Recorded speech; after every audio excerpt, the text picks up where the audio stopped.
This is the AI News Flash for August 9th, 12 a.m. UTC. First up, a volunteer effort to audit Bitcoin's open source code with AI has surfaced a large number of serious vulnerabilities in a remarkably short window. The group, calling itself Bitcoin Red Team, filed 4,962 findings across 390 projects during a 27.5-hour sprint from August 4th to 5th.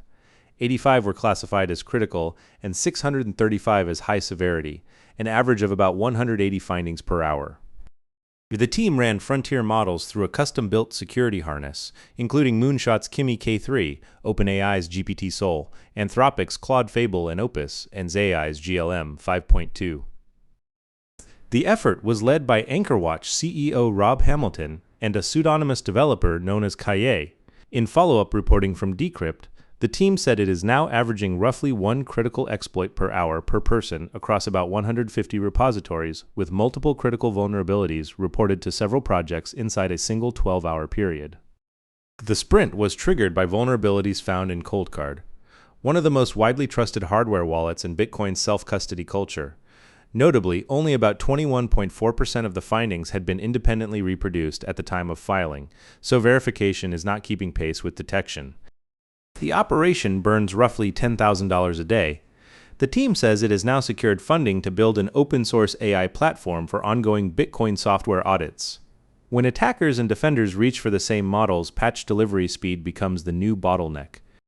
Second, the Wall Street Journal has detailed how Amazon got a large data center approved in Gilroy, California, with almost no one in town noticing. The site is roughly 56 acres of farmland wedged between a Walmart supercenter and the Gilroy Premium Outlets. It will become an Amazon Web Services campus valued at around $2 billion. Approval required a single signature from a city planning official. There was no city council vote, no planning commission hearing, and no public meeting, because the site's M2 general industrial zoning set 45 years ago permitted staff-level sign-off. When Gilroy resident Rosa Rodriguez tried to raise concerns about water use in a region already dealing with drought, she was told the comment period had closed back in 2024, long before data centers became a national flashpoint. AI infrastructure projects across the country have been slowed by referendums and moratoriums. Gilroy shows that older zoning rules can still route around that friction entirely. Third, China's Cyberspace Administration has issued its first penalties under new companion AI rules, handing down 12 fines totaling 4.2 million yuan in the first 3 weeks of enforcement. The basis is the Interim Measures for the Management of AI Human-like Interaction Services, published jointly by the Cyberspace Administration and 4 other agencies on April 10th and effective from July 15th. It is one of the earliest national frameworks anywhere aimed squarely at AI that provides emotional interaction. The violations fell into 2 main categories. Apps failed to adequately label synthetic emotional responses, and failed to verify the age of users interacting with persuasive AI avatars. Penalties run from 10,000 to 100,000 yuan, where operators refuse to rectify or circumstances are serious, rising to between 100,000 and 200,000 yuan, where violations endanger citizens' life and health with harmful consequences. App stores must also verify compliance filings before listing and can warn, suspend, or delist non-compliant services. Coming a week after the core obligations of the EU AI Act took effect on August 2nd, it is a concrete marker that AI regulation has moved from drafting into enforcement. Fourth, Denmark has introduced immediate measures requiring high school students to verbally defend their written assignments in response to spreading AI-assisted cheating. Education Minister Magnus Heunicke announced that written exams completed at home will no longer end with submission.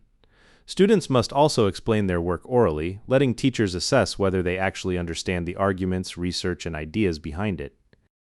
The requirement covers the SSO, a major written exam taken each year by roughly 9,000 upper secondary students. Schools must also deploy screen monitoring tools during written exams, and the ministry is urging firewalls that restrict what students can access during classes and final assignments. The rules apply to upper secondary education, which typically begins around age 16, and take force immediately, rather than betting on the accuracy of AI detection tools. Denmark is changing the assessment format itself, an approach other education ministries are likely to study. Fifth, AI inference startup Runware has launched the Sonic Inference Pod, a full 1 megawatt data center packed into a 20-foot shipping container. Each pod holds roughly 1,200 GPUs. Cooling is closed-loop liquid, with a water block on every processor recirculating the same 1.5 cubic meters of water, so the unit consumes no external water. Pods arrive fully assembled and install in about a day, requiring only ground, power, and a network connection. The distributed architecture reroutes requests to other pods if one fails. Runware says, the design cuts inference costs by 30 to 90%, with facilities costs up to 100 times lower than a traditional gigawatt-scale build. The company is targeting 1 gigawatt of total compute by 2027. With mega campus projects stalling on power access and local opposition, this is the opposite bet. Narrow the workload to inference and scatter capacity in small units instead. That's all for this AI News Flash.